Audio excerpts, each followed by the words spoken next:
Jumpa lagi dengan saya, Inas N. Zubir. Banyak yang menyesalkan aksi Najwa Shihab mewawancarai kursi kosong, lalu viral. Wawancara kursi kosong yang dia anggap sebagai Menteri Kesehatan, yakni Terawan Agus Putranto, terkesan emosional. Jika Najwa Shihab masih punya idealisme, sebenarnya dia seharusnya mengejar Dokter Terawan hingga ke kantornya dengan membawa kru termasuk kameramen dan bukan memaksa Dokter Terawan untuk hadir di studionya yang super mega. Sesuai dengan ucapan Najwa Shihab sendiri bahwa mata Najwa adalah panggung, maka di setiap panggung tentunya ada aktor. Dan dalam acara tersebut adalah Najwa Shihab sendiri. Sedangkan Dokter Terawan hanya dijadikan pembantu aktor. Akan tetapi pembantu aktornya tidak berkenan hadir, menolak hadir. Kenapa? Karena acara tersebut jelas-jelas bertujuan mengeksploitasi COVID-19, terutama korbannya, demi mengejar pundi-pundi dari iklan. Dilalahnya, dalam panggung tersebut, justru Najwa Shihab mempertontonkan perilaku arogansi super diva yang minta dilayani keinginannya oleh seorang menteri. Mengerikan. Sama menteri aja dia maksa, apalagi ke rakyat kecil. Bisa dibayangkan bukan? Nanti kita lanjutkan setelah yang satu ini.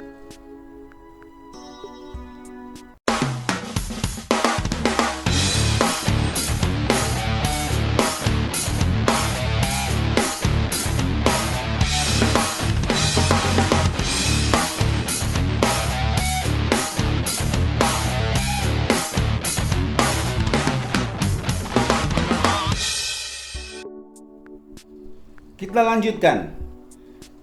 Sebenarnya ada apa sih dengan Najwa Shihab?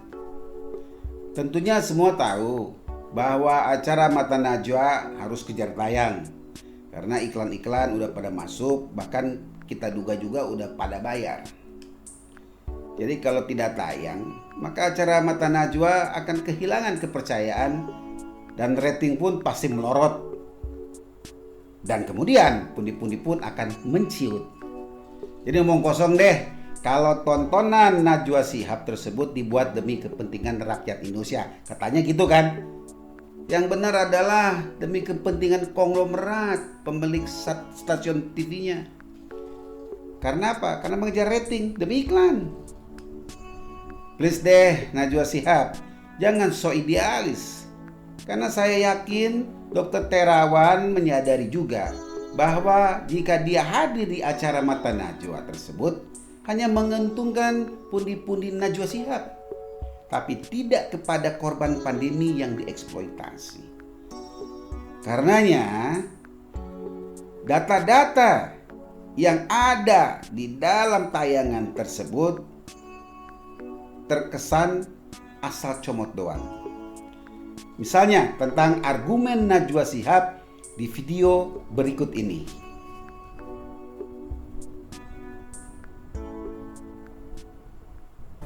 Pak Terawan, sampai sekarang kondisi pandemi belum juga terkendali. Data dan angka jelas menunjukkan itu. Di saat negara-negara lain bahkan sudah berangsur-angsur bisa memperlonggar situasi, Pak. Kenapa kita tertinggal?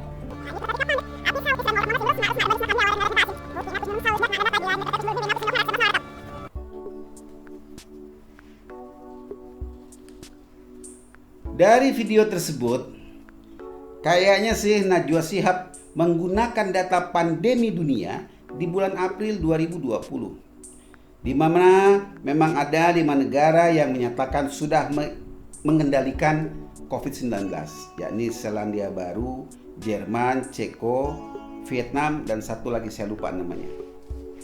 Tapi berdasarkan data Worldometer, ternyata jumlah positif COVID-19 di negara-negara maju terus meningkat.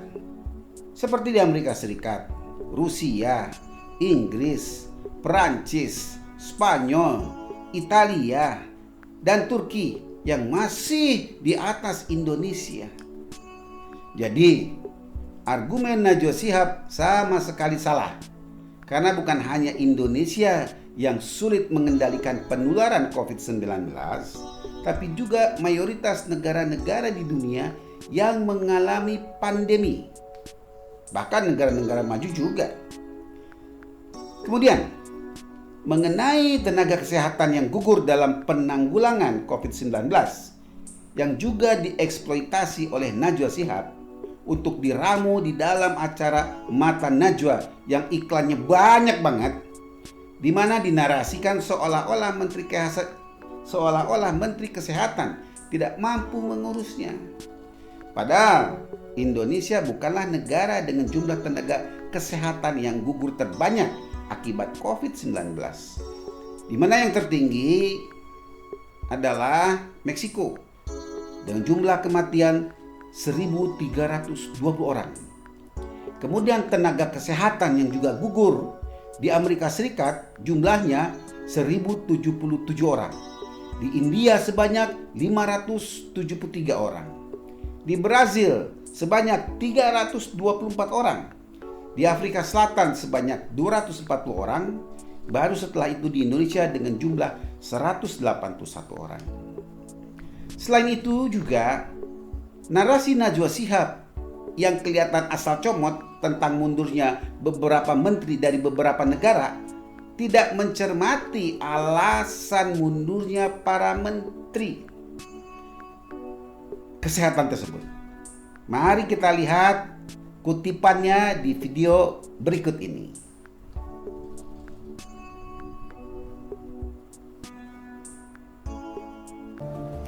Pak Terawan, ada banyak Menteri Kesehatan yang mundur karena penanganan COVID-19. Misalnya Menteri Kesehatan New Zealand, Ceko, Polandia, Brazil, Chile, Pakistan, Israel, Public Health Director-nya mundur, Kanada, Public Health Agency Presidennya mundur. Pertanyaan saya, Pak, apakah penanganan kita lebih baik dari negara-negara yang Menkesnya mundur itu? Apakah betul para menteri kesehatan tersebut mundur karena merasa tidak mampu? Setelah saya searching beritanya, maka diperoleh beberapa informasi sebagai berikut. Menteri Kesehatan Selandia Baru mundur karena dikecam akibat melanggar aturan lockdown yang dibuat oleh dia sendiri. Di mana ketika itu dia membawa keluarganya melakukan perjalanan ke pantai dan bersepeda gunung. Kemudian Menteri Kesehatan Brazil, Nelson Teich, mengundurkan diri karena tidak cocok dengan Presiden Jair Bolsonaro dalam menyikapi wabah virus corona yaitu COVID-19. Menteri Kesehatan Pakistan, Zafar Mirzaa, dia merangkap asisten khusus Perdana Menteri dan berperan juga menjadi anggota Parlemen Nasional atau Parlemen Nasional non terpilih, sehingga dikritik dengan keras oleh oposisi di parlemen. Akhirnya dia mundur. Jadi informasi kelihatan asal comot. Dan kita patut duga tujuannya hanya untuk mendiskreditkan Dr. Terawan demi menghasilkan tayangan Mata Najwa yang menarik agar dapat mengumpulkan pundi-pundi yang besar dari iklan. Di sisi lain, Najwa Shihab sama sekali tidak pernah mau tahu tentang perkembangan penanggulangan COVID-19 di Indonesia. Padahal kalau dia memang benar-benar peduli, seharusnya mau membuka portal Kemenkes di covid19.kemenkes.go.id seperti ini.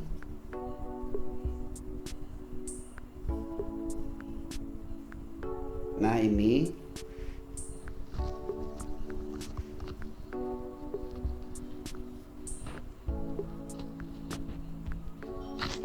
di sini semua datanya lengkap.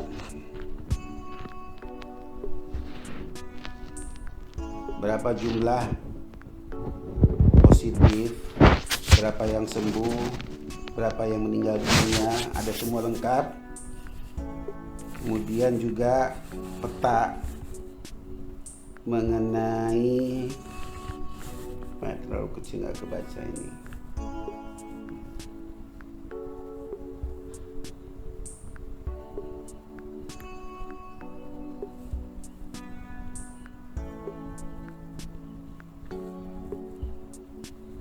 Dan lantas info coronavirus setiap hari juga ada di sini. Asal kita mau cermat, mau berlelah-lelah, seharusnya kita bisa dapatkan banyak informasi di websitenya Kemenkes.